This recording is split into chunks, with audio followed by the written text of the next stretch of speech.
secrecy is repugnant in a free and open society. And we are, as a people, inherently and historically opposed to secret societies, to secret oaths, and to secret proceedings. I think a new world order is emerging. An inside job? How dare you? How dare you? To create, so to say, mass-produced models of human beings arranged in some kind of a scientific caste system. We shall go on to the end. We shall fight with growing confidence and growing strength in the air. We shall never surrender.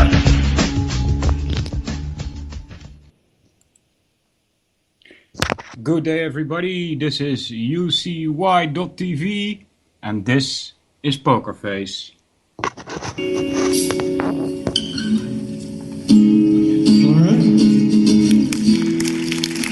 so much. This next song is called Just an Excuse.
Alright everybody, welcome to the Solvinur Event. That was Poker Face 2005. It's the 27th of June 2015. A little bit past 4 p.m. in the Netherlands. 10 a.m. Eastern Standard Time. How you doing everybody? If you go to ucy.tv, there is a link you can find there to the chat room. There's a couple of people there. Dan, JJ, Matty, Liza, and I guess those are the active ones. Jules is there, but I'm not sure if she's really there. Dog is there, but I'm not sure if he's really there. Anyway, you can talk to people about anything over there. So check it out, ucy.tv. And because this station does not have ads on it, I encourage you to help out this station by donating, if you have anything left to donate, that is, so this can continue. It's a nice platform with lots of good people. So if you like what you hear, please help support it. Today I didn't feel much like doing Mahabharata. I have some other links open, but I'd say it's up to you guys in the chat room. We can do fallacies. I know some of you don't like it. Argumentum ad nauseum, some might say. Composition is a tough one. There's also stolen concept idea. I don't know. I don't know if it's in this list. Doesn't seem to be. That's another tough one we might get into. I'd have to get back the links that I had open for stolen concept, but we can do that. It's no problem. Or if you want, we could continue with the part where in the Mahabharata we are now at the beginning of the 18-day war known as the Battle of Kurukshetra. So, how you doing, guys? Matty, good morning. Mr. Cooper is also there.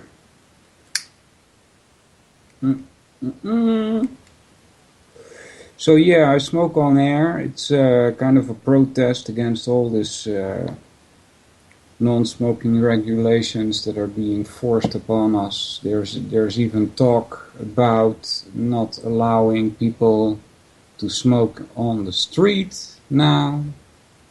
If you can believe that. So yeah, it's been incrementally imposed on people. When I was Going to lower school, as we call it here in the Netherlands, those are basically the first 6 grades, comparable to American standards. I took the bus, and even in the bus, people were allowed to smoke. And then they removed that. You know, you can't allow on the smoke. You can't allow smoking anymore in the bus. You know, you used to have ashtrays in there. You know. And then not allowed to smoke in bars anymore, which was probably the cause of some of these bar owners to close the shop. Because, you know, people want to have a smoke when they drink beer. It's normal. So...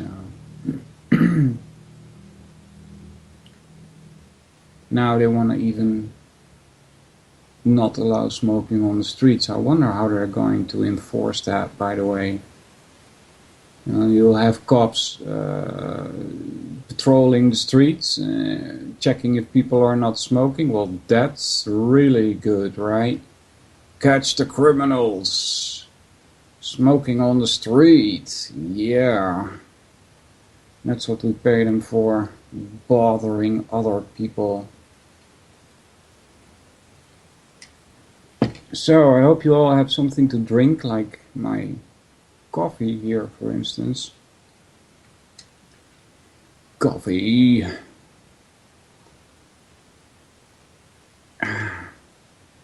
In Vancouver, in British Columbia, Liza, in the chat room, all public smoking will be banned. They've started it in parts of Vancouver. Yeah, when I was like just off the lower school, right, just off the first 6 grades, normally, and at that time it's not anymore like that in the Netherlands, but normally at that time you would get a CITO test, as they call it,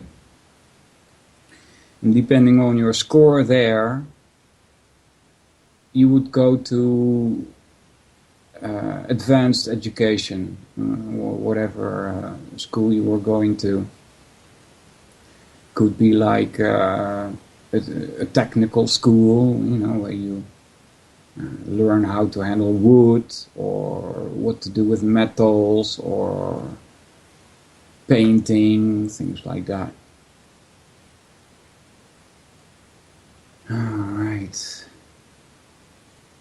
So, but when shortly after that happened, in the first 6 grades, we kinda went to Canada. It's not like a real immigration, but you know, was over there for about 2 years.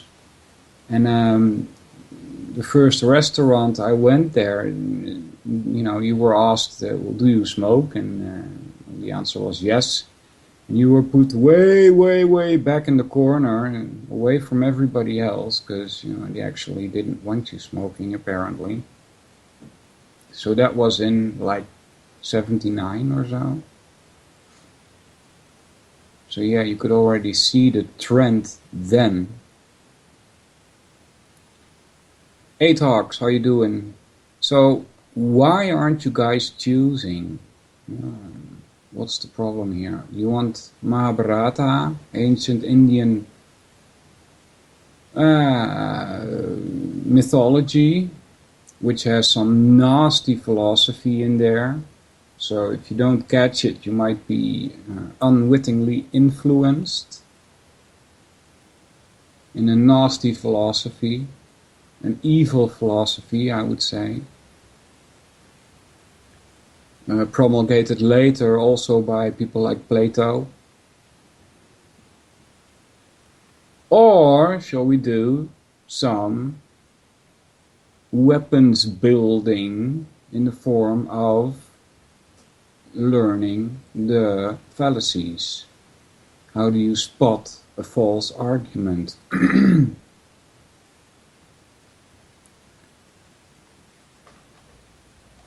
Blah, blah, let's see.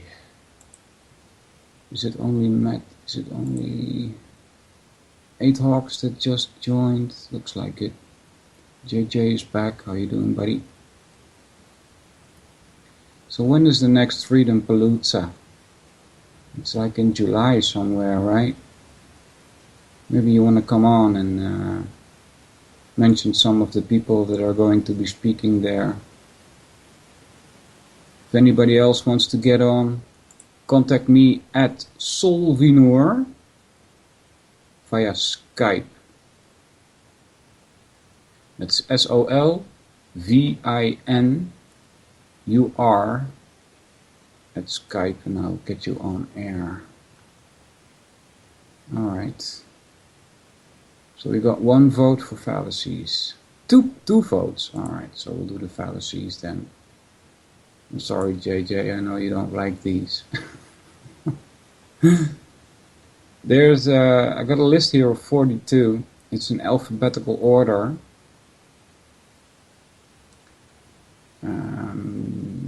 Now I should probably do this in a new window so I can actually follow the chat also. Right? Put the chat down here. Chat. Today would be a good day to study fallacies, says Cooper. Alright. Open this one there, make it a little bit smaller so I can actually see the chat also. There we go. The first one you guys should know. It's ad hominem. It's much used, especially well, how do I put this? Especially in the lower levels of society, would you call it that? You know, you don't mean to sound degenerating, or what is it? Pejorative? No, I don't know. My English isn't that good. Yes, there's a lot of fallacies in this so-called science also. Hey there, Hopper. He's at work painting. Oh, that's good. Alright, so ad hominem means against the man or against the person. Right, so somebody makes an argument or somebody makes a claim or a proposition or a premise, and the other person says, well, don't listen to him, he's just a crazy conspiracy theorist, and therefore you should not look at his argument, right? It has the following form. Person A makes claim X, person B makes an attack on person A, therefore A's claim is false. An ad hominem is a general category of fallacies in which a claim or argument is rejected on the basis of some irrelevant fact about the author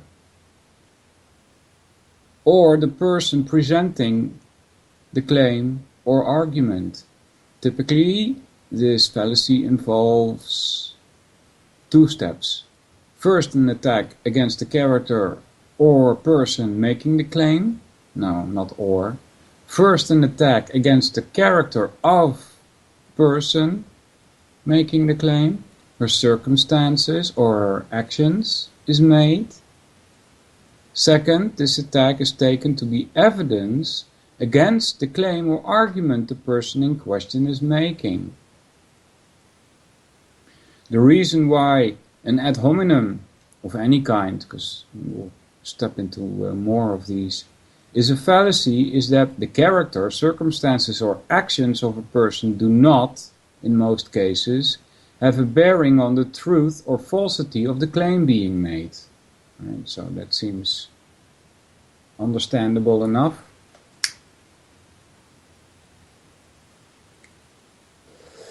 An example, Bill says, I believe abortion is morally wrong. Dave says, of course you would say that, you're a priest.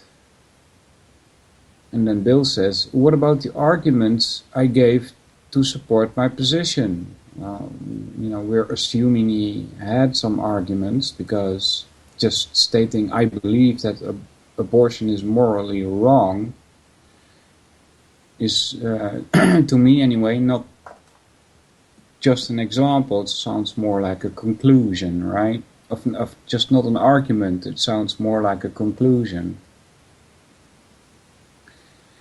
So Bill says, what about the arguments I gave to support my position? Those don't count, says Dave. Like I said, you're a priest, so you have to say that abortion is wrong. Further, you are just a lackey to the Pope, so I can't believe what you say. Right, so it's a typical good example of ad hominem. Alright. We should get to the next one. Is ad hominem tu quoque. Ad hominem tu quoque. Something like that. And my Latin isn't that bad. It's another form of ad hominem. This fallacy is committed when it is concluded that a person's claim is false because it is inconsistent with something else a person has said, or what a person says is inconsistent with her actions. This type of argument has the following form. 1. Person A makes claim X. 2. Person B asserts that A's actions or past claims are inconsistent with the truth of claim X. Therefore, X is false. Alright? Now, I'm going to interject something myself here. Alright, so if person A's actions seem inconsistent with the claim, that doesn't mean anything about the claim. It doesn't say anything about the claim that he makes. He could just be a hypocrite. And the claim could still be true.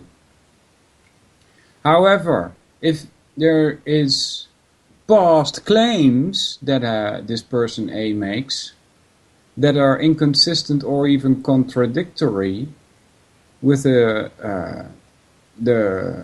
claim with claim X, right? So there's past claims contradictory to claim X. That still doesn't mean that claim X is false. It could be that the past claims are false. And it could even be that both claims are false. When we're talking about a contradiction, it doesn't mean that either one of them is true. That only goes for a contrary. Right? So keep those two apart. An example of contrary is the cat is dead or the cat is alive. Alright? If the cat is not dead, that means that the cat must be alive. If the cat is not alive, then it must mean that the cat is dead. So those are contraries. Right? But contradictions, both of them could be false. Alright, so let's try this again. The form is 1. Person A makes claim X. 2. Person B asserts that A's actions or past claims are inconsistent with the truth of claim X. 3. Therefore X is false. Alright, so it doesn't have to be that way. I just explained that, right? It could still be true. It doesn't mean that it is true. Right? But according in this form, if this form is used, then it doesn't mean that X is false. The fact that a person makes inconsistent claims does not make any particular claim that he makes false. Although any pair of inconsistent claims, only one can be true, but both can be false. Right? That's with contradictions. Also, The fact that a person's claims are not consistent with his actions might indicate that the person is a hypocrite, but this does not prove his claims are false. Right? 1. Examples. 1. Bill, smoking is very unhealthy and leads to all sorts of problems, so take my advice and never start. And then Jill says, well, I certainly don't want to get cancer. And then Bill says, I'm going to get a smoke. Would you join me, Dave? And then Jill says, well, I guess smoking can't be that bad. After all, Bill smokes. Alright, I think that's a bad example.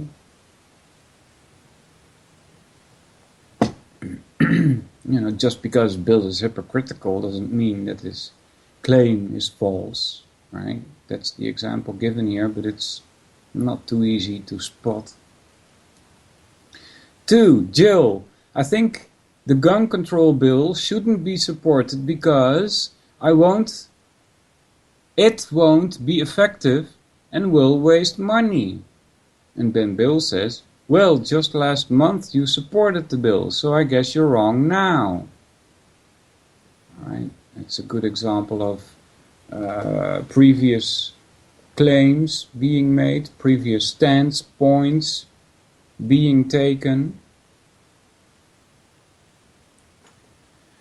3. Peter says, based on the arguments I have presented, it is evident that it is morally wrong to use animals for food or clothing. Alright. Bill says, but you are wearing a leather jacket and you have a roast beef sandwich in your hand. How can you say that using animals for food and clothing is wrong? Well, just because I'm a hypocrite, Peter says. Alright, that was 2. Okay. What's the next one? Appeal to authority. Yeah, that's a nice one. Apparently people have some difficulty understanding this. I was months ago, I was at my sister's, and she has 3 children, and I tried to introduce them to the trivium, and I thought, well, maybe it is wise to start with some logical fallacies, because those are more fun than to start with grammar, right? You all know the trivium, you ought to start with grammar. You must start with what, who, what, where, when, before you can answer the question why, which is logic, right? Grammar, logic. Logical fallacies fall under the logic part. So you shouldn't start with that, but I thought, well, it's more fun, so maybe to get them interested into the whole trivium, I should start with this. And so I asked this nephew of mine, I said, you want to do an assignment for me regarding the trivium? And he's looking at me like, what's the trivium? And I said, well, here, go find out, what is appeal to authority? I said, you got internet, go check it out and, tell me what it is later on. And so I go away, and it takes a while before I get back. And all of a sudden, his father comes to me and he says, well, my son has been researching appeal to authority. And he starts explaining to me what he thinks what appeal to authority is. Right? And to make it clear for you guys listening now, he was actually appealing to authority. He said that, well, if the dentist says that you should brush your teeth, then you have to accept it because he's a dentist. You see how hard it is for people to even get it? It's the exact opposite of what he's telling. Right? If your dentist says, you must have some fluor on your teeth, and you then accept it because he's a dentist, what have you done? you've committed a fallacy called appeal to authority. And it doesn't even have to be an authority on a specific subject. Right? It could even be your mom or your aunt or your brother or anybody. If you just accept what anybody says just because he says so, then you've committed this fallacy called appeal to authority.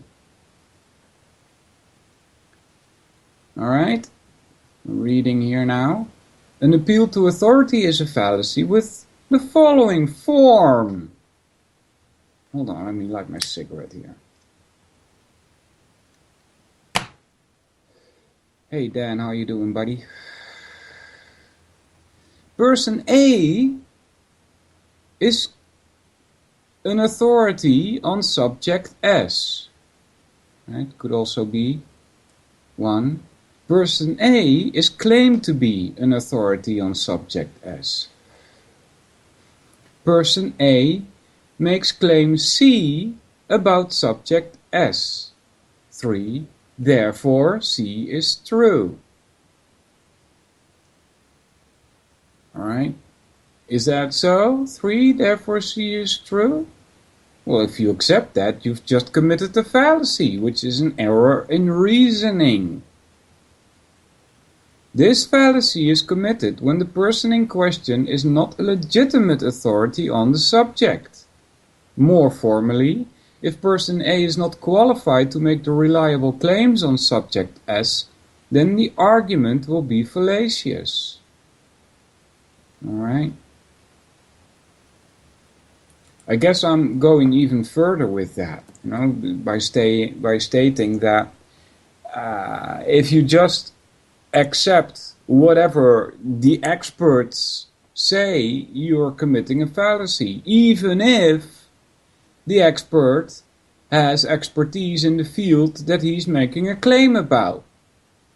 What you should do, it's my personal opinion anyway, is figure it out for yourself.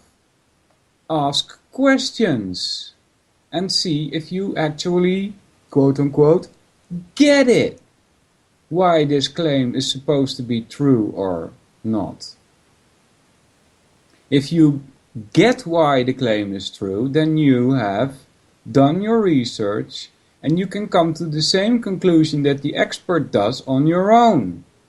Now you're not committing a fallacy called appeal to authority, but you're actually trusting your own research, your own thinking, your own reasoning.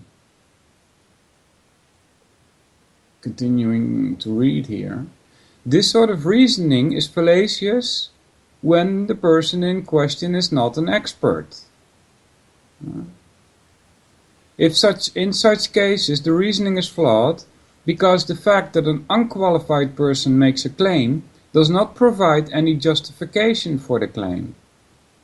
The claim could be true, but the fact that an unqualified person made the claim does not provide any rational reason to accept the claim as true. When a person falls prey to this fallacy,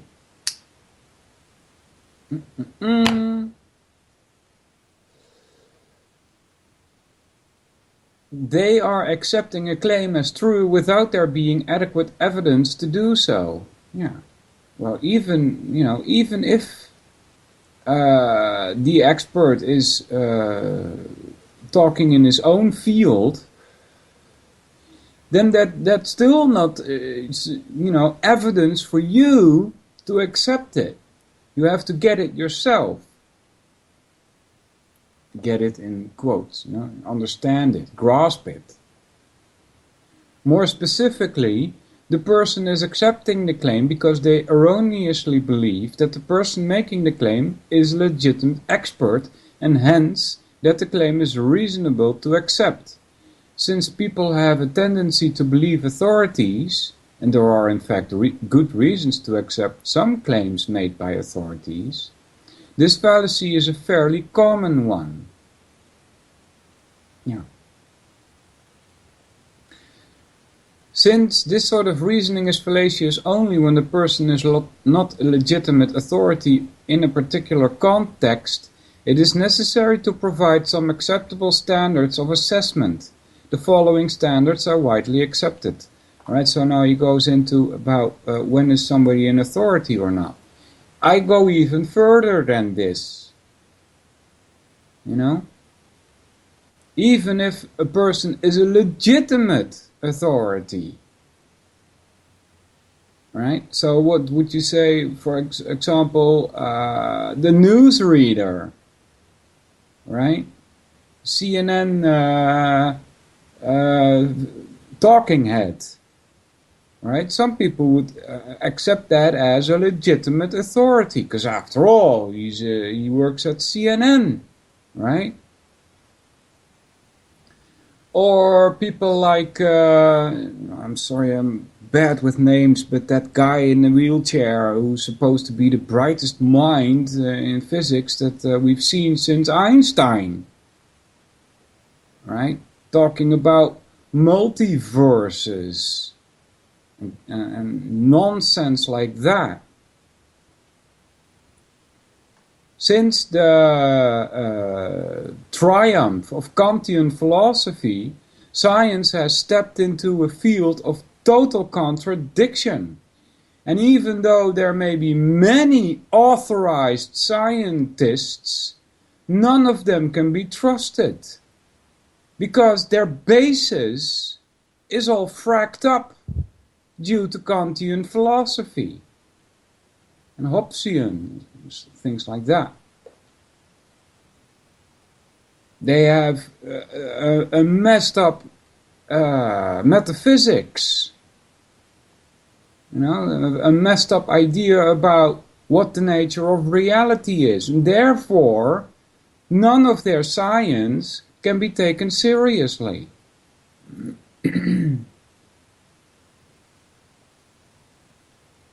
Alright, where were we? Since this sort of reasoning, 1. The person has sufficient expertise in the subject matter in question.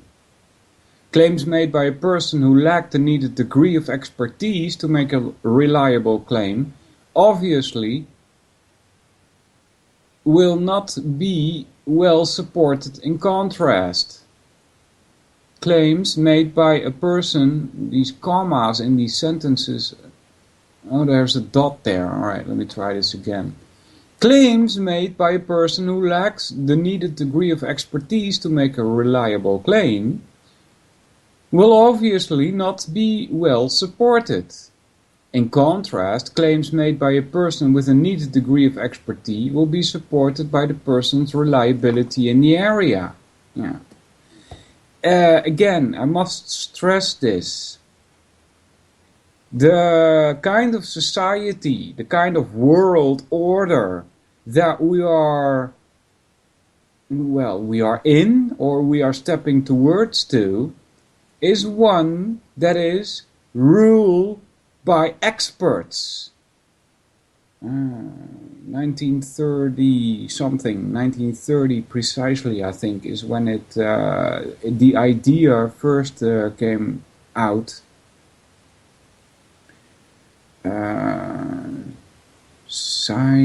What was it again? The exact name? Technocracy, I think the name was. Could be wrong. I think it was technocracy. Could be something else. I'm not quite sure.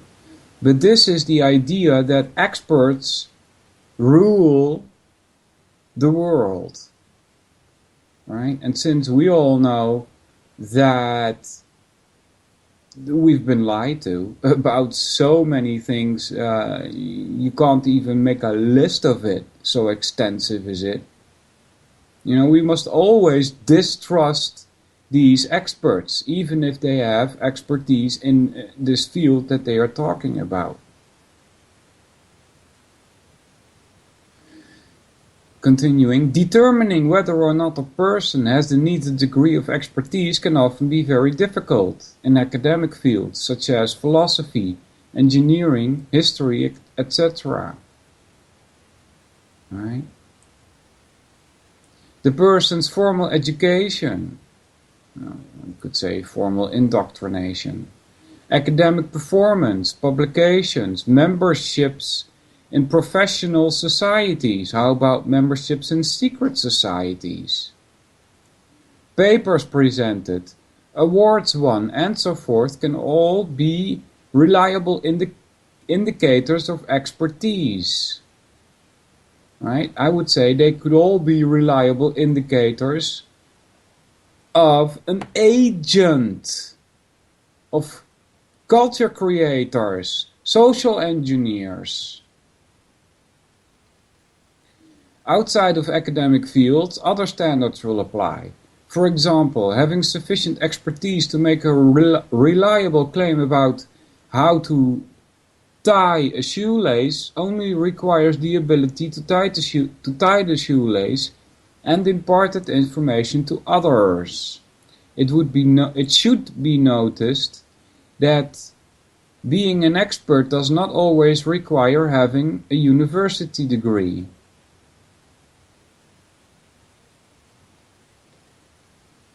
Alright, what's so interesting about the chat room? E.T. phone home. Alright, what's so interesting about that, Dan?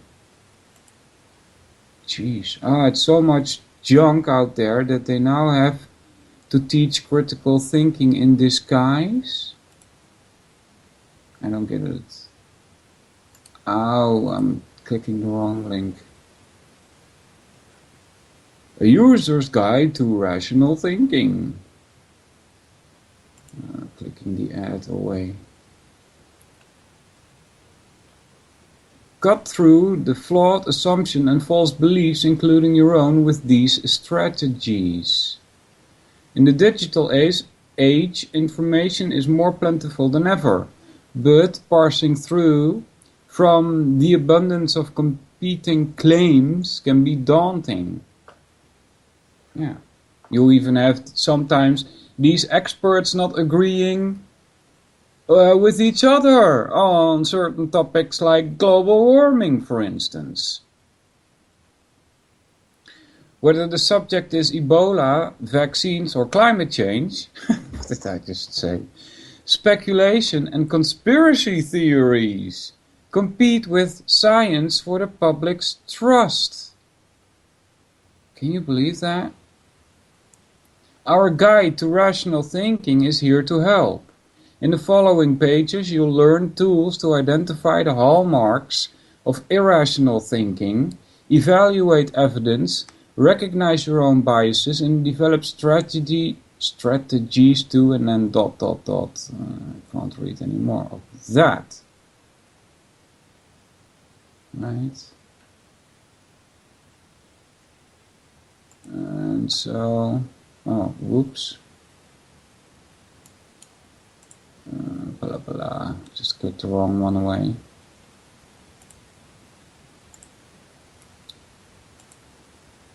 In disguise. How is that in disguise, Dan?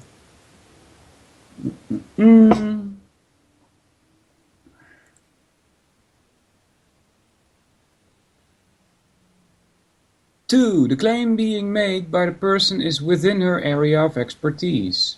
If a person makes a claim about some subject outside of his area of expertise, then the person is not an expert in that context. Hence, the claim in question is not backed by the required degree of expertise and is not reliable. Yeah. I would argue against this. Even if somebody makes a claim outside of her expertise, you could start by checking what kind of grammar is being used to make this claim. And if the grammar seems okay, you can't find any contradictions there, then maybe the claim being made is okay. You don't know. You can't just, reject a claim somebody is making just because he's not an expert in this field. But go check the grammar, the building blocks. Why does this person make this claim? What are the basic building blocks that he's using to come up with this body of knowledge from which the conclusion comes?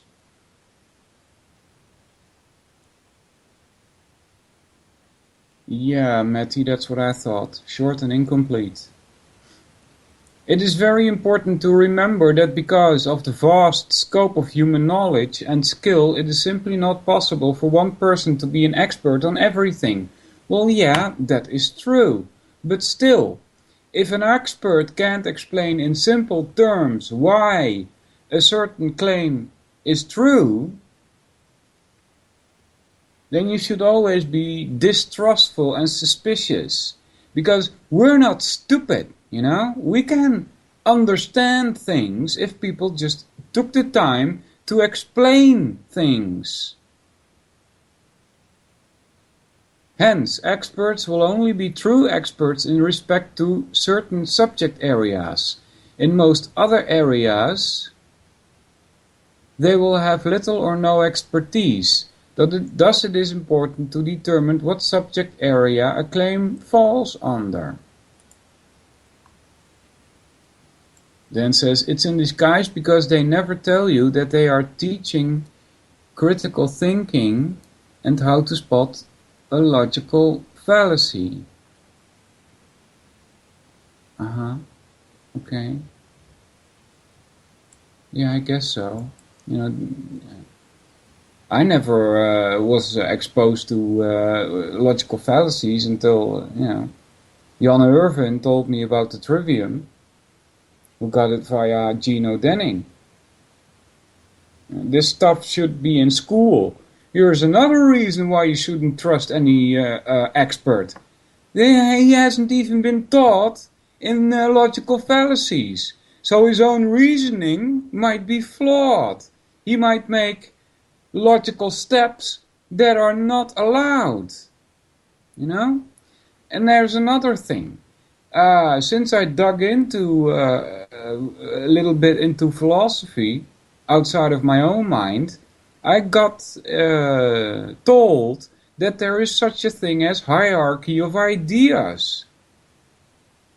This means that you cannot take an idea that is higher in the hierarchy and combine that in one sentence with an idea that is lower in the hierarchy. Right? That's not allowed if you're logically thinking. Now, I don't understand this hierarchy of ideas yet, but do you think any expert would? I would suggest that 99% of them do not even have not even heard that there is such a thing as hierarchy in thinking. Hierarchy in ideas, I mean, in concepts. Right? I guess I could say a little bit about it. There is a difference, for instance, in animal, right? It's a concept which occupies a certain space in the hierarchy of ideas. Now, horse is also an idea, right? But it's lower in the hierarchy. I'm probably not explaining this as I should because I don't have a grasp of it myself yet. But, maybe you can Google it yourself and find out a little bit more about it. Alright, where were we?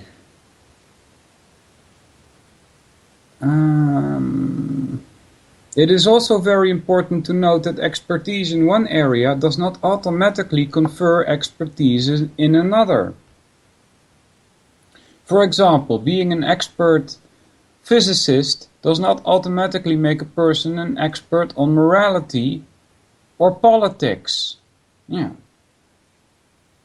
Okay, I guess I could agree with that. On the other hand, even as an expert physicist, you should at least have your metaphysics in order, right? You should be able to talk extensively about metaphysics. And since morality and politics both stem from your metaphysics, I don't see why that expert should not be able to talk on morality or politics. Because both of them are dependent on how you think about what is reality, which is metaphysics.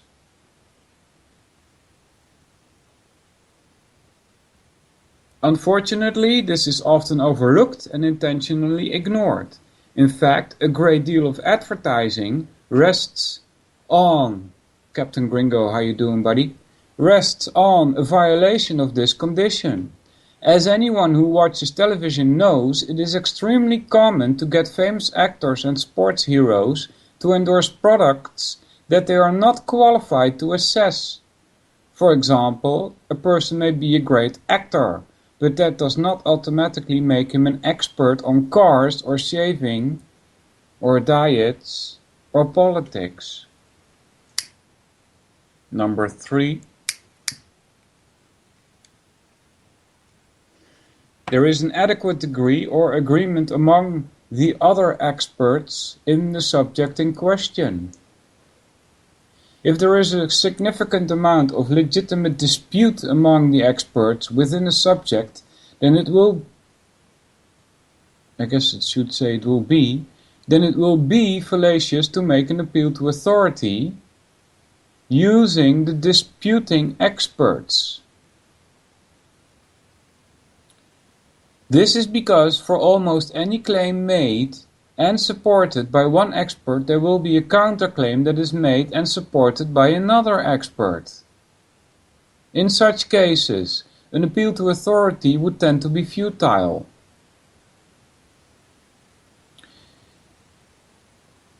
In such cases, the dispute has to be settled by consideration of the actual issues under dispute. Since either side is in such a dispute can invoke experts, the dispute cannot be rationally settled by appeals to authority. See, now even here in this paragraph, they find it appealing to believe in authority, right? There are many fields in which there is a significant amount of legitimate dispute. Economics is a good example of such a disputed field. Anyone who is familiar with economics knows that there are many plausible theories that are incompatible with one another. All right? I find a contradiction in here, in this sentence.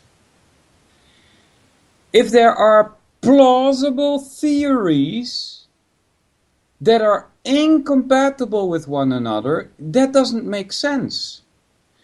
It's either plausible or it's not. And if one theory is plausible and it's not compatible with the other theory, that must mean that one of them is not plausible. Alright? Or my understanding of what the word plausible means is completely wrong, but I doubt that, to be honest with you. In Dutch we say, plausible, we say, waarschijnlijk. The word truth is even in there, in Dutch.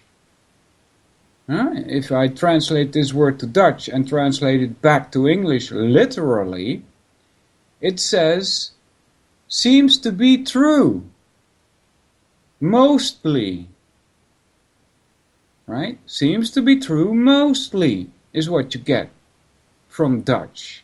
So if one theory seems to be true mostly and the other is incompatible with that, which one is the most seeming to be true, right? Which one is the most plausible? They can't both be plausible. It's a contradiction. Because of this, one expert economist could sincerely claim that the deficit is the key factor while another equally qualified individual could assert the exact opposite. Another area where dispute is very common and well known is the area of psychology and psychiatry. Yeah. This has a lot to do with mind control and social engineering. As has been demonstrated in various trials, it is possible to find one expert that will assert that an individual is insane and not competent to stand trial, and to find another equally qualified expert who will testify under oath that the same individual is both sane and competent to stand trial. Obviously, one cannot rely on an appeal to authority in such a situation without making a fallacious argument. Such an argument would be fallacious since the evidence would not warrant accepting the conclusion. I don't get this last part. It is important to keep in mind that no field has complete agreement. Really? So some degree of dispute is acceptable. How much is acceptable is, of course, a matter of serious debate. It is also important to keep in mind that even a field with a great deal of internal dispute might contain areas of significant agreement. In such cases, an appeal to authority could be legitimate. See, again, they are literally appealing to an authority, claiming that, well, he's the authority, he must be correct. I don't get it. How can you be so contradictory in one article? Basically, they're saying, well, if you accept something because somebody says so, then you're committing a fallacy called appeal to authority. And in the same paragraph, or, well, not paragraph, in the same article, twice or three times now, make the claim that, well, you must trust an authority. 4. The person in question is significantly biased. Alright, we'll get to that after the break. Guys, I'm gonna do a little more poker face, you guys. It's the top of the hour, almost. So let's take a little break, shall we? More Poker Face 2005. Here we go! Many thanks. This next song is called Forces. It's off our latest record called Made in America. If we don't get to catch up with you after the show, look us up at pokerface.com. We want to meet every one of you in person.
My brother, Walter. You hearing me? Yeah. I'll mute, sorry.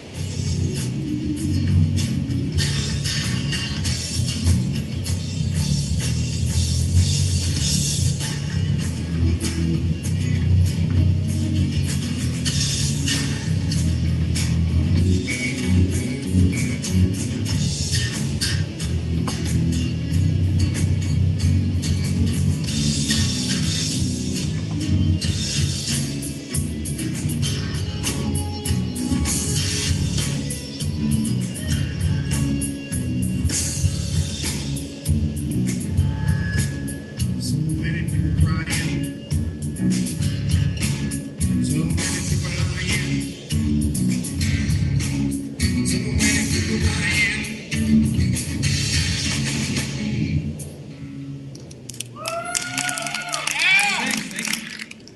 Pokerface 2005. Pokerface has been acting also at Freedom Palooza which this year will be July 2nd through July 5th. And here with me on the air is JJ to give us a little talk about what's going on there. Hi JJ, what's up, buddy? Hey, Walter, how are you, brother? I'm very good. How are you, mate? Same thing. Very well, man. Thanks for asking. So, yeah, July 2nd through July 5th is the 5th annual Freedom Palooza. Uh-huh. Fourth event that I'm the actual host and MC of.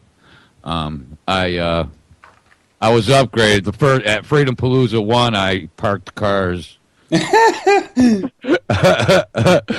then the next year it was like I was the host and MC, so.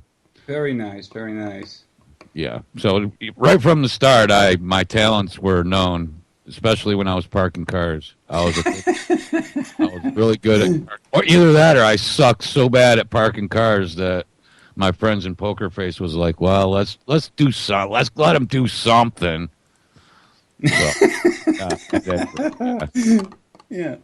yeah. So this year, I've been sort of promoting it a little bit here and there. I did a promo that I'm not really that proud of, but it's last minute. I actually thought that there was a promo cutting out there a couple of months ago, and wasn't. Oh. So here, let me dig it up for you, and I'll play it. So yeah. Anyways, this year's event is dedicated to some of the people that were either murdered or died question mark. Last year that are associated with us. That would be first Edgar Steele, wife or husband. His wife Cindy Steele is a regular at our event, and she's family, and she'll be there this year. He died in prison, and I told people about just the way that they totally desecrated him, his memory, and totally humiliated Cindy by somebody called. The church in Oregon where they had plots to, I told the story how they called him, and then the church refused to house his body or receive his body or put him in their graveyard. And then we have James Traficant, who died about a month later, question mark. And then last month, well, actually about 3 weeks ago, Michael Collins Piper, sort of an exile from American Free Press. One of my Wow. kind of like one of my idols, because he has a style about him, and I'm not since I kind of in the game of this whatever movement you want to call it. The industry, the truth industry. Yeah, something like that. It's stunning to me how many people are dying in that small circle that I know, Yeah. People around me in real life, they don't die that fast, Well,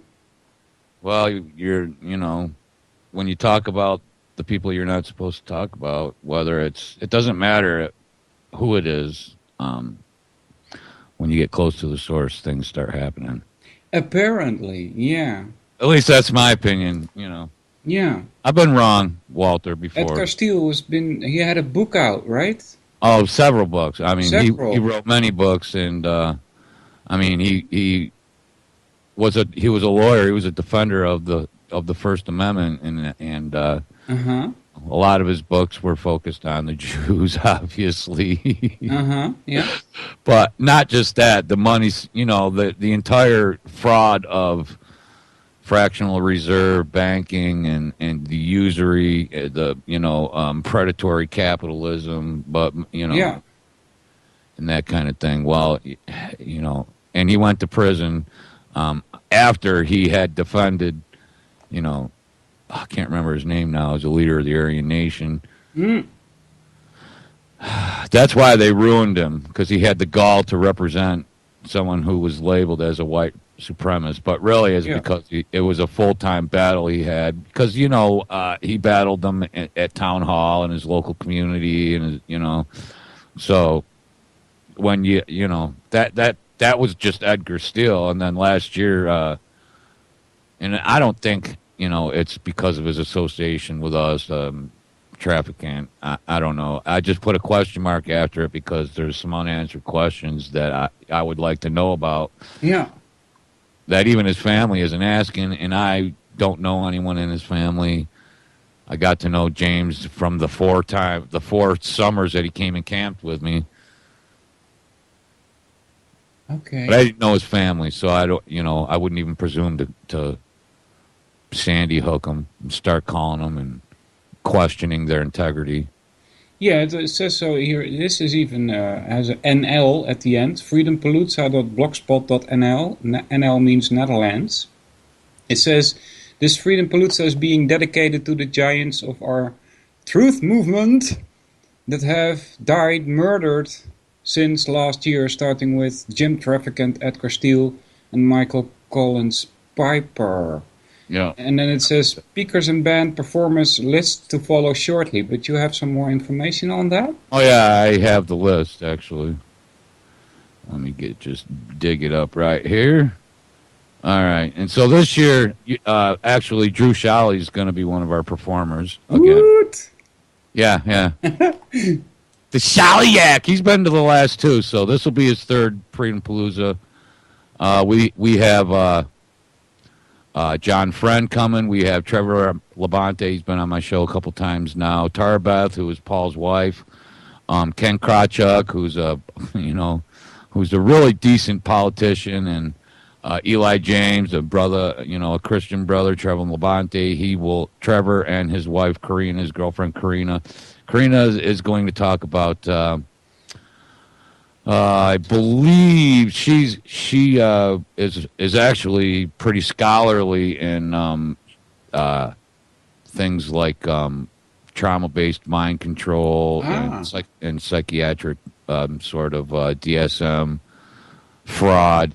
I think she's going to focus on some of the other something like that. Let's see, Andrew Carrington Hitchcock. He's not going to make it. John Friend, Mark Cornke, Nancy Cornke will be there. Don Butcher, Phil Berg, again, Esquire, Phil Berg. They tried to silence him, but he wouldn't. Wayne Madsen's coming. Jim Condit Jr. We'll have outreach representatives from American Free Press, Pete Papahercules, an author and Dave Gahary. Karen Kiwatowski. She's a great woman, great lady. She's I've actually had her on my show years ago. Ex-Air Force colonel, totally pro cannabis, pro states, and totally against foreign interventions all around the world. Paul Fromm.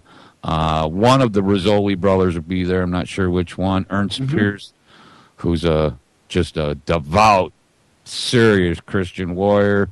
Cindy Steele, one of my closest, dearest friends. I don't even know if I'll be able to see her without crying this year. Merlin Miller,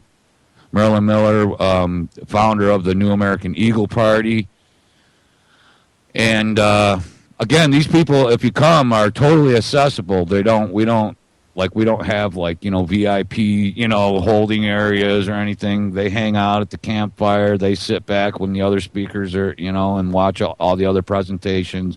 So everybody there that is approachable, and we'll have some great live entertainment bands that some of my favorites, Poker Face, Storm, Doug Hawk. Again, the Shaliak will be there, and he'll be doing things, some stuff with Jason Hendrickson, Trevor. A lot of these guys are single performers, solo performers that'll be getting together to do things. The Tank, one of my favorite bands. Rick Denizen, another great, like a duet.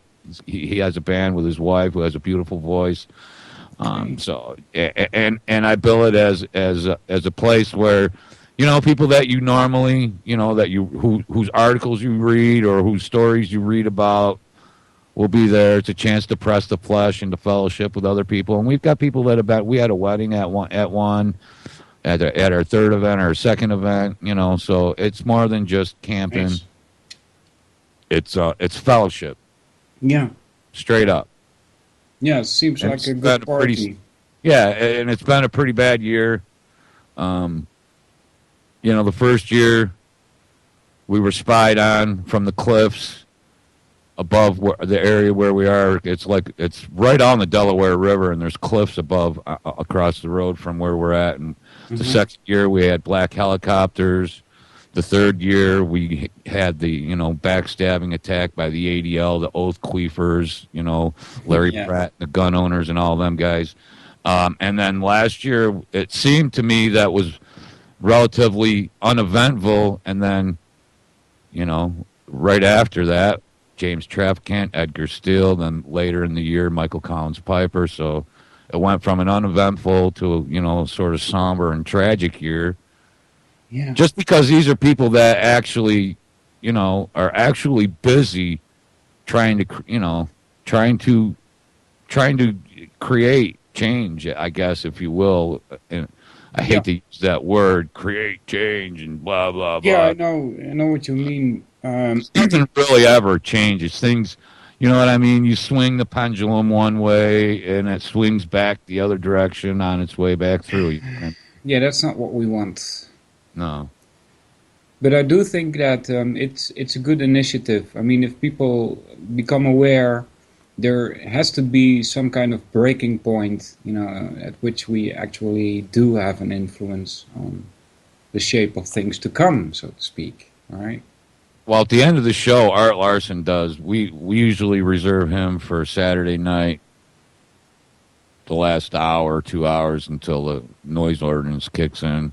And he does a good job of naming out the names in the local governments and Board of Education around the area, Pennsylvania and New York, Maryland, this region here that, these Freemasonic, Jew Mason, freaking pedophiliacs, you know what I'm saying? He exposes them and lays them out and fillets them and then cooks them up in butter. And I just love it. It's very calm and casual. And then the next day, it'll be Sunday, we'll be packing up and just leaving. All right. Did you have some promo that you wanted to share? Play the promo here. Let's see if anybody likes it. Too many people in America fear their government, and the government is being run by too many powerful agencies like the IRS and others. I think it's time the people take the country back through their representative government. In a world controlled by globalist banksters, secret societies, treasonous politicians, and useless idiots following United Nations orders to take away everything, including your God-given freedoms and the lives of you and your loved ones. The time is now to unite in the name of freedom. Join Paul Capetti and Poker Face, America's #1 freedom rock band, and a host of other great speakers and performers for Freedom Palooza 2015.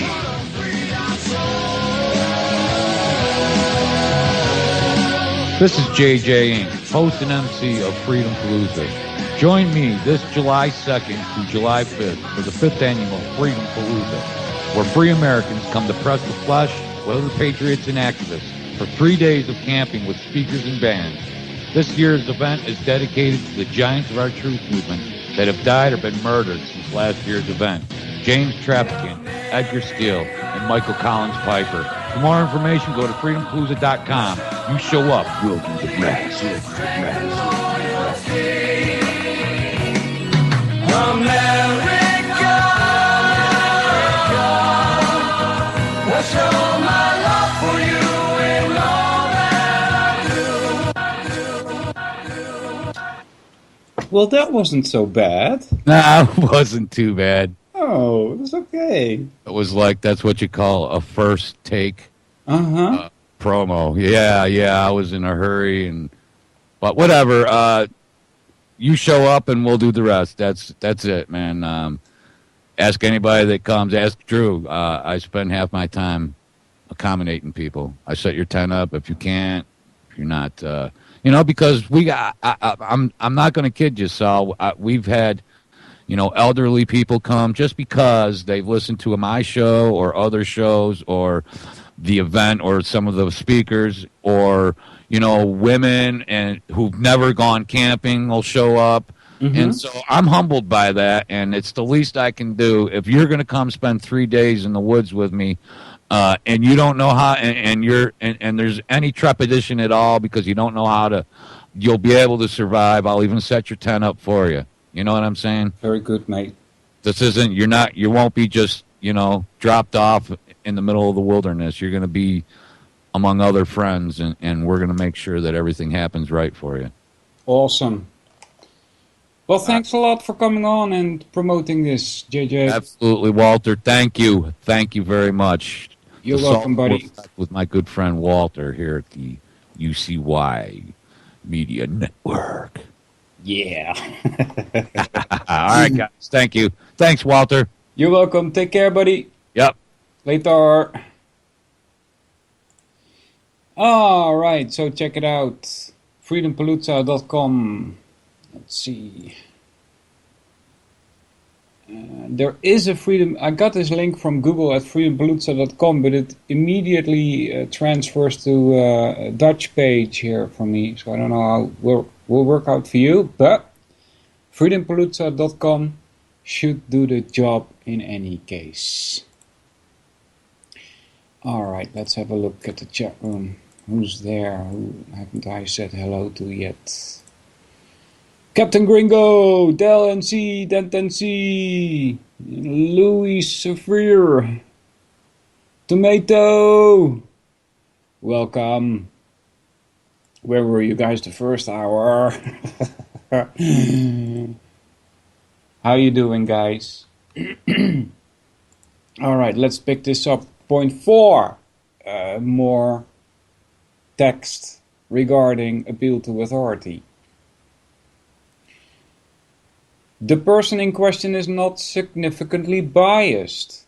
If an expert is significantly biased, then the claims he makes within his area of bias will be less reliable.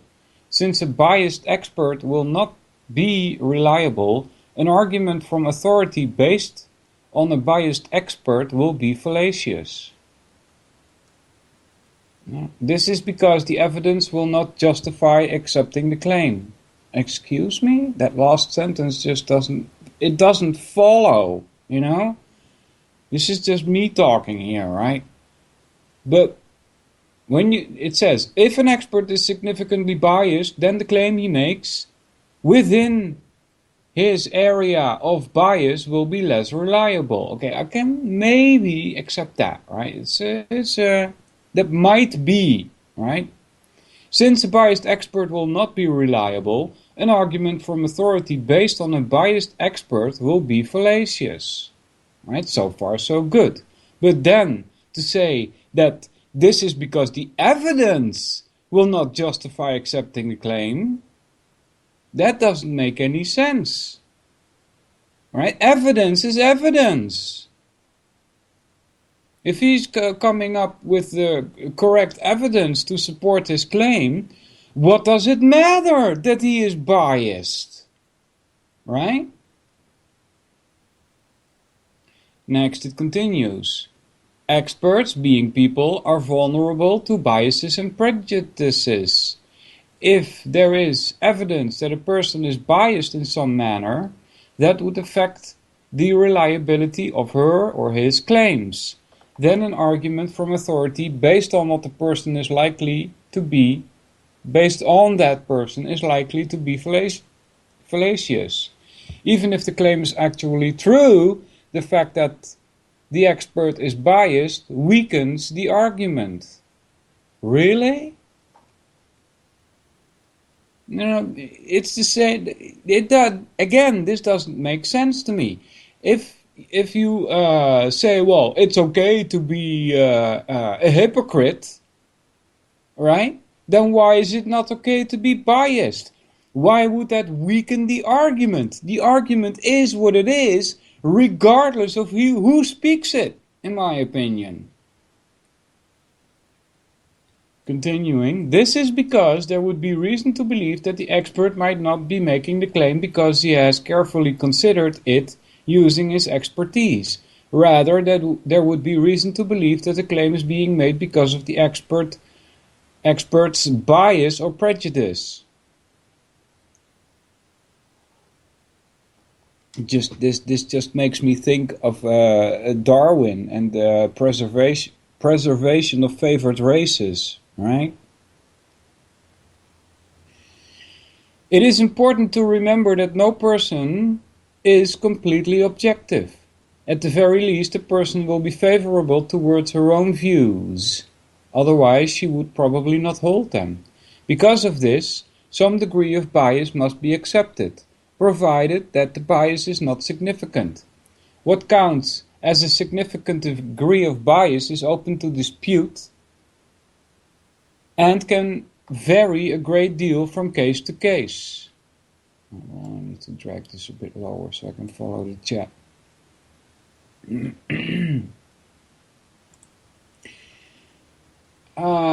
For example, many people would probably suspect that doctors who were paid by tobacco companies to research the effect of smoking would be biased, while other people might believe that they would be able to remain objective.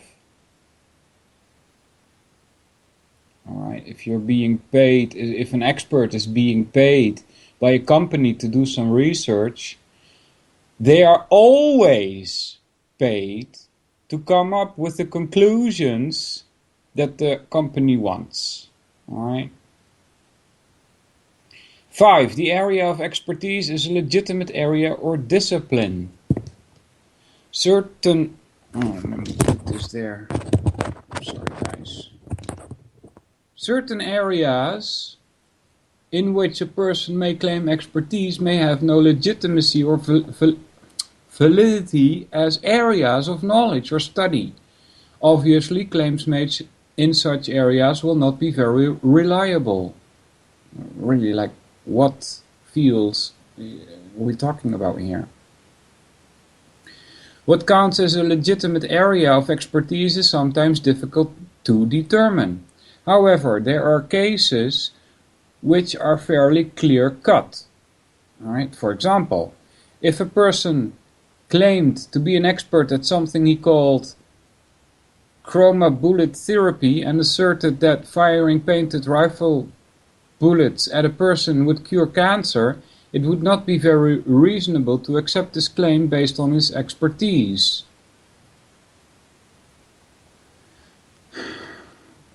I don't think the word expertise is even used here in the right manner. Expertise, you know? What does it mean? It ties to the word experience, right? So, you know, he can have no experience in being fired at by painted rifle bullets and then his cancer disappearing. It's impossible. So the whole word expertise here it doesn't make any sense.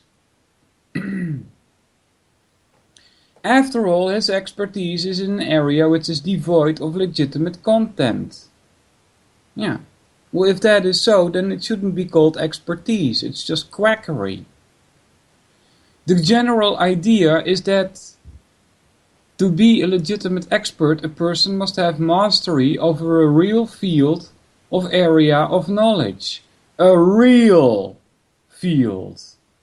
As if there are non-real fields. Alright? Maybe it's just me, but I don't get this. A field is a field. Right? It's like saying A is A. The field, if you want to call it that, must exist. Therefore, it's real.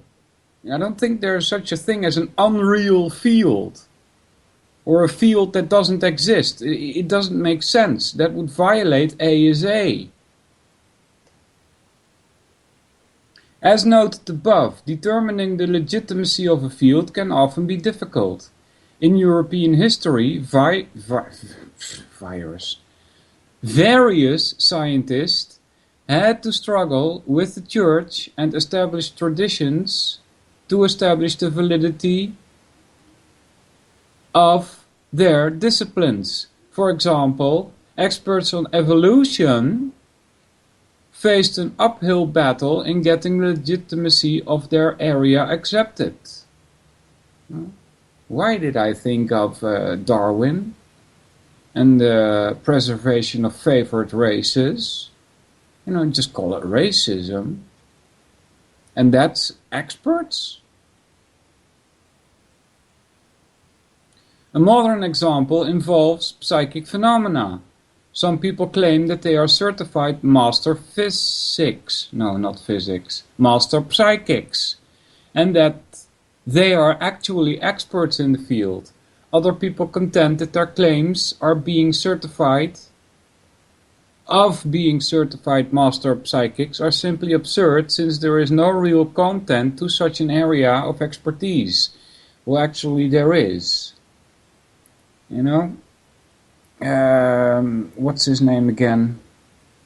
I can see his face, but you guys know I'm so bad with names, right? Rupert Sheldrake. I would call him an expert on the psychics level. Just because the rest of the scientists are so stuck in a material-based worldview doesn't mean that Rupert is wrong, right? You have to check his papers, check his experiments that he did, and then try and claim that he's not an expert on psychics. A modern example involves... I already did that. Next is 6. The authority in question must be identified. Right, that's easy, right? If you read in an article, experts say that the planet is warming up. Right? You have to know who is the expert that said that. Not only that, of course, but that's one of the things that you need to know. You have to get a name. A common variation of the typical appeal to authority fallacy is an appeal to an unnamed authority. This fallacy is also known as an appeal to an unidentified authority. This fallacy is committed when a person asserts that a claim is true because an expert or authority makes the claim and the person does not actually identify the expert.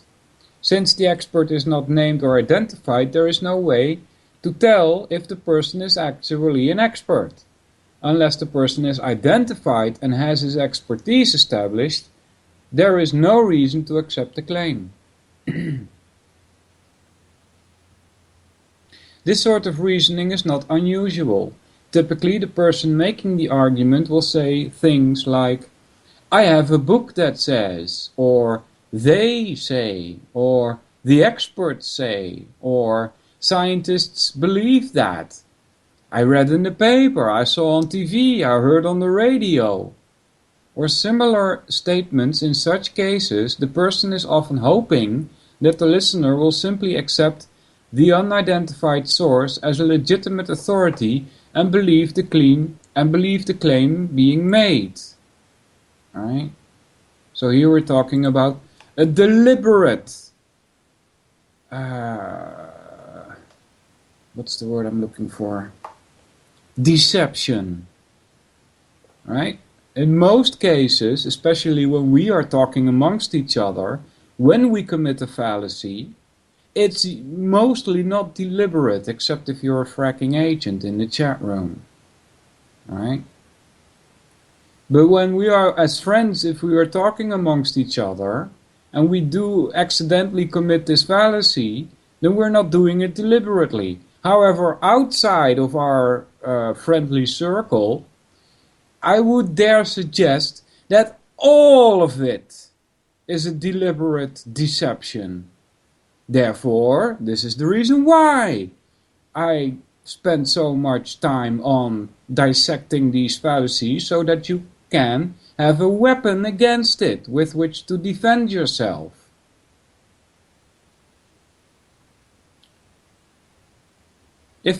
Continuing, if a person accepts the claim simply because they accept the unidentified source as an expert, without good reason to do so, it says there, without good reason to do so within brackets, there is never any good reason to do so, because he is unidentified. He has fallen prey to this fallacy. As suggested above, not all appeals to authority are fallacious. This is fortunate since people have to rely on experts. Yeah? Can you say technocracy? This is because no one person can be an expert on everything, and people do not have the time or ability to investigate every single claim themselves. In many cases, arguments from authority will be good argument. For example, when a person goes to a skilled doctor and the doctor tells him that he has a cold, then the patient has good reason to accept the doctor's conclusion. Well, I would say maybe, go back in this example, for instance, right? You go to the doctor and your nose is sniffing and you got trouble breathing, and the doctor tells you, well, you have a cold. Really? Check with your history, your own personal history, your memory. What was it like 12 or more years ago when I had a cold? How long did this cold persist? And how long have you been running around with this runny nose due to chemtrails now? Right?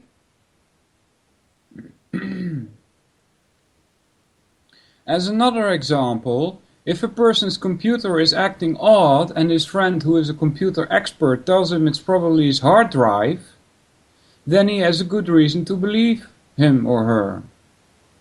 What distinguishes a fallacious appeal to authority from a good appeal to authority is that the argument meets the 6 conditions discussed above. In a good appeal to authority, there is a reason to believe the claim because the expert says the claim is true. Yeah. I say to hell with that. I say understand it yourself. Do take the time to investigate. This is because a person who is a legitimate expert is more likely to be right than wrong when making considered claims within her area of expertise. In a sense, the claim is being accepted because it is reasonable to believe that the expert has tested the claim and is found to be reliable. Well, show me the results of that test then, and let me see. So, if the expert has found it to be reliable, then it is reasonable to accept it as being true. Thus, the listener is accepting a claim based on the testimony of the expert. It should be noted that even a good appeal to authority, see how they're messing around with terminology here. It should be noted that even a good appeal to authority is not an exceptionally strong argument. This whole paragraph, this whole page, this one on appeal to authority, makes me think of doublethink. Right? The whole idea, a good appeal to authority, quote unquote, Good appeal to authority is doublethink. After all, in such cases, a claim is being accepted as true simply because a person is asserting that it is true. The person may be an expert, but her expertise does not really bear on the truth of the claim. This is because the expertise of a person does not actually determine whether the claim is true or false. Hence, arguments that deal directly with evidence relating to the claim itself will tend to be stronger. Yes. Alright, we've come to examples of appeal to authority. I guess this should be a little less difficult. Bill and Jane are arguing about the morality of abortion. Bill says, I believe that abortion is morally acceptable. After all, a woman should have a right to her own body. Right? Jane says, I disagree completely. Dr. Johann Skarren says that abortion is always morally wrong, regardless of the situation. He has to be right. After all, he's a respected expert in this field.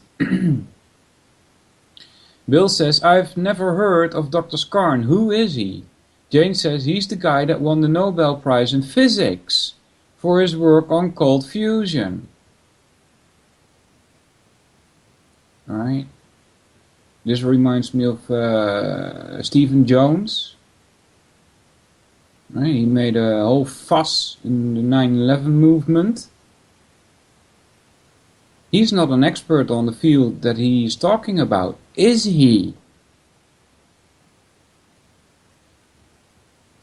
Now I do think that his claim is correct, but still. And then another thing, thermite doesn't explode, you know? It just doesn't do that. So besides that, there had to be explosives also. Bill says, I see. Does he have any expertise in morality or ethics? Jane says, I don't know, but he's a world-famous expert, so I believe him. Alright, so Jane has fallen prey to appeal to authority. And again, I must mention, morality or ethics. There's two branches above those in philosophy, called metaphysics and epistemology. Based on those two, you derive a morality. I should say, you derive ethics from which your morality comes. I don't know exactly the clear distinction in definitions between these two words. However, morality, I don't like to use that word because moral, like company, by the way, is a military term. Number 2. Dave and Kentaro are arguing about Stalin's reign in the Soviet Union. Dave has been arguing that Stalin was a great leader, while Kentaro disagrees with him. Kentaro says, excuse me, I don't see how you can consider Stalin to be a great leader. He killed millions of his own people. He crippled the Soviet economy, kept most of the people in fear, and laid the foundations for the violence that is occurring in much of Eastern Europe. Dave says, yeah, well, you say that. However, I have a book at home that says that Stalin was acting in the best interest of the people. The millions that were killed were vicious enemies of the state, and they had to be killed to protect the rest of the peaceful citizens. This book lays it all out, so it has to be true. Alright? I would say this whole paragraph hinges on the definition of a great leader. Right? If you're in the inner circle, I don't mean us with that. Yeah. If you're in the inner circle, yeah, Stalin was a great leader. 3. I'm not a doctor, but I play one on the hit series Bimbos and Stud Muffins in the OR. You can take it from me that when you need a fast acting, effective and safe painkiller, there is nothing better than Morphodope 2000. That is my considered medical opinion. Right? Failing on field of expertise. 4. Sipke and Sasha are having a conversation. Sasha, I played the lottery today and I know I'm going to win something. Sipke, why did you do? What did you do? Rig the outcome? Sasha says, no, silly, I called my super psychic buddy at the 1900 mind power number. At the 1900 mind power number. After consulting his magic Californian tarot deck, he told me my lucky number. And you believed him? Says Sipke, and Sasha says, certainly, he's a certified Californian mastermind psychic. That is why I believe what he has to say. I mean, like, who else would know what my lucky numbers are? Alright, that was appeal to authority. We have 15 minutes left. We have here appeal to belief. That's a nice one. Appeal to belief is a fallacy that has this general pattern. 1. Most people believe that a claim X is true. 2. Therefore X is true. Right? This one is easy, right? This line of reasoning is fallacious because the fact that many people believe a claim does not, in general, serve as evidence that the claim is true. Right? See how many people believe in God, for instance. Does that mean that God exists? No, there's no evidence for that.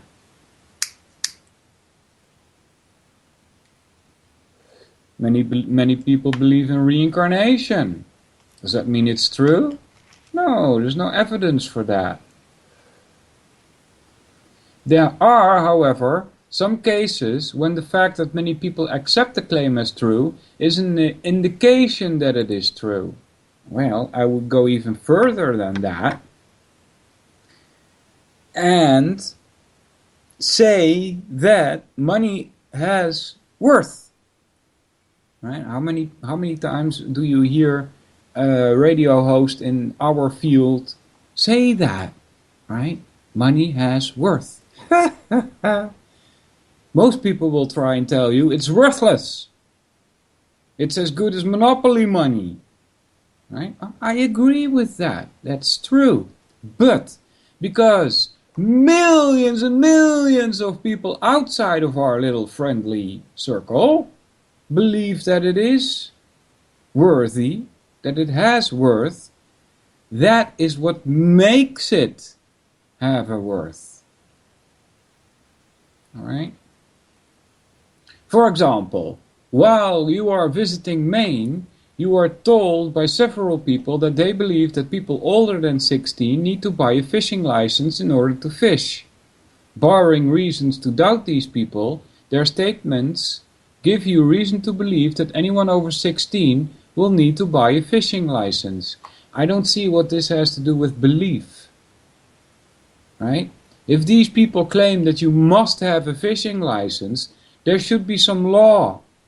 You would be able to check it. It's a fracking fact. What does this have to do with belief? All right? Bad example in my opinion. There are also cases in which what people believe actually determines the truth of a claim. For example, the truth of claims about manners and proper behavior might simply depend on what people believe to be good manners and good behavior. And another example is the case of community standards, which are often taken to be the standard that most people accept. In some cases, what violates certain community standards is taken to be obscene. In such cases, for claim X is obscene to be true is for most people in that community to believe that X is obscene. In such cases, it is still prudent to question the justification of individual beliefs. Right? That was a good paragraph. Examples of appeal to belief. 1. At one time, most people in Europe believed that the Earth was the center of the solar system. Why Europe? Why not India? However, this belief turned out to be false. Right? I mean, Europe, you know, it reminds me of the Western world, right? Supposedly founded when the Grecians came along. And even they knew that the sun was the center, not the Earth.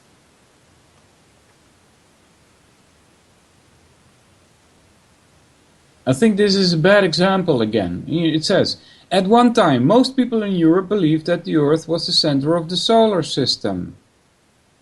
Brackets open, at least most of those who had beliefs about such things. Close. Brackets close. However, this belief turned out to be false. This is just a statement. It doesn't explain anything about appeal to belief, in my opinion. It should read something like, at one time, most people in Europe believed that the Earth was flat, for instance, right? And a son asks his father about the Earth. What does it look like? And his father says, well, we believe that the Earth is flat. And then the son accepts that claim. Now you're talking an appeal to belief. Number 2. God must exist. After all, I just saw a poll that says that 80% of all Americans believe in God.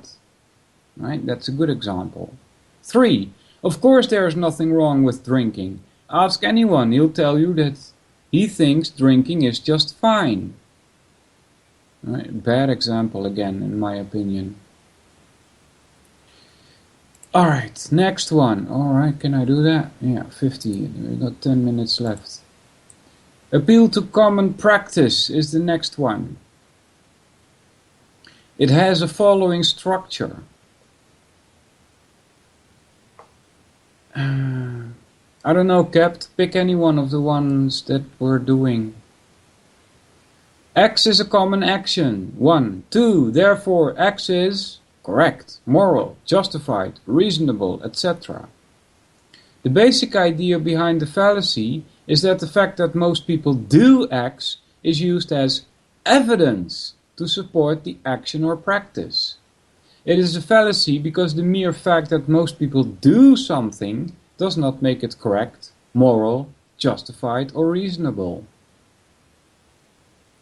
An appeal to fair play, which might seem to be an appeal to common practice, need not be a fallacy. For example, a woman working in an office might say, the men who do the same job as me get paid more than I do, so it would be right for me to get paid the same as them.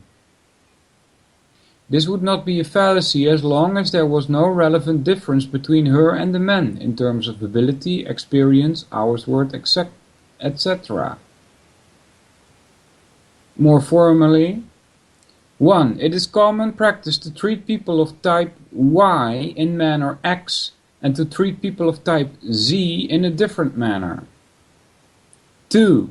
There is no relevant difference between people of type Y and type Z.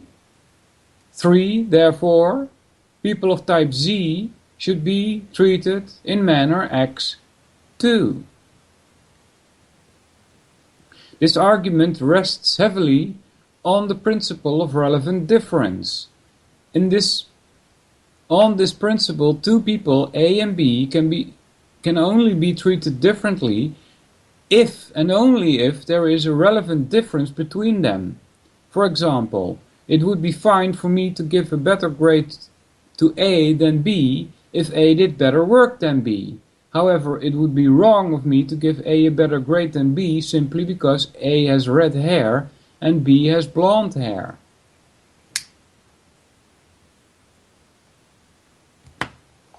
So far so good.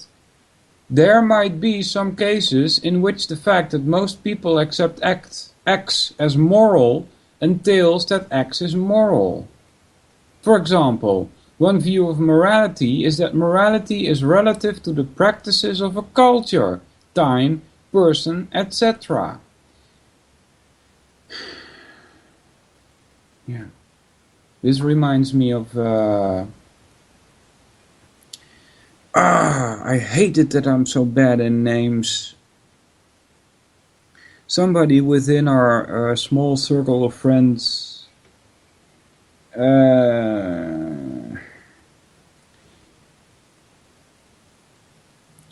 shit, why can't I remember the name? Anyway, it doesn't matter. He made this whole video about why it is idiotic to believe in authority in the first place. And he brings a good story about, and this is just one part of the story, about a person who goes into the jungle and meets a culture where they all believe in the volcano god, and they offer up a person in the volcano once a month, right, for the volcano god. And that's moral. Why is that moral in their case? Because their metaphysics says there is such a thing as a volcano god. Right? I hope you understand that. This is very important. You know, it says here, where was I?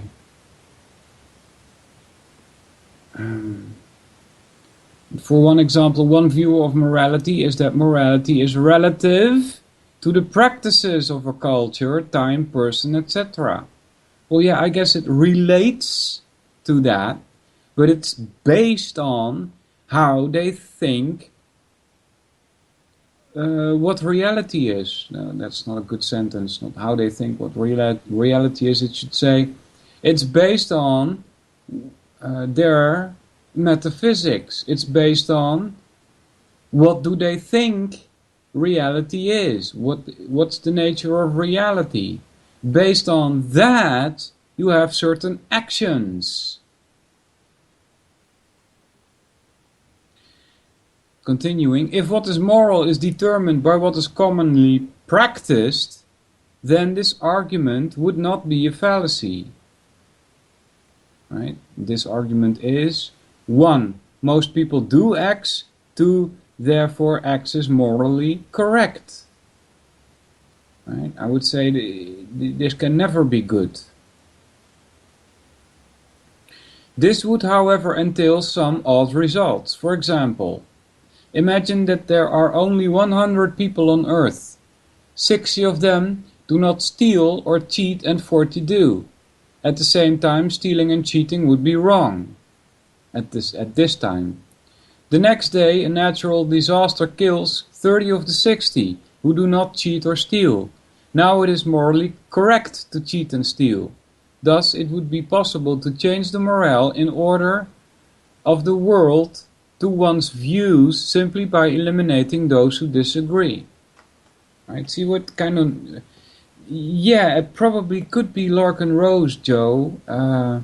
However, there's one other guy who also does that. And I was kind of thinking of him, but it doesn't really matter. Could be Larkin, I'm not sure.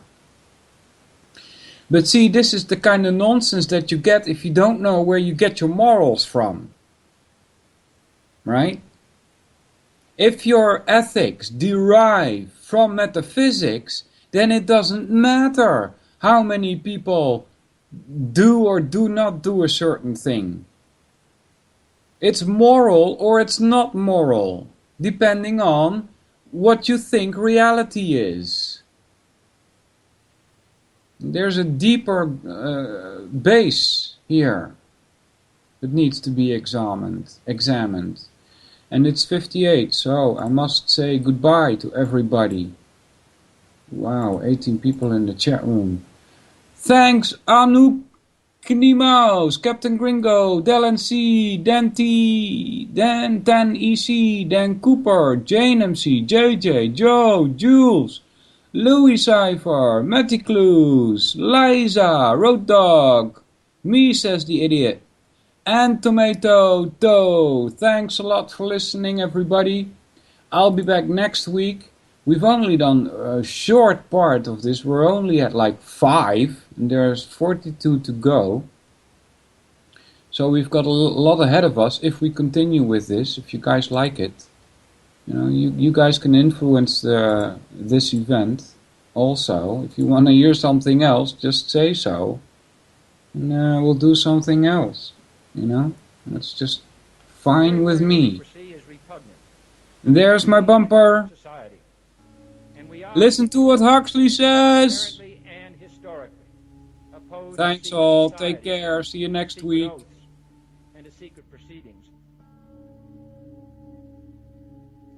I think a new world order is emerging.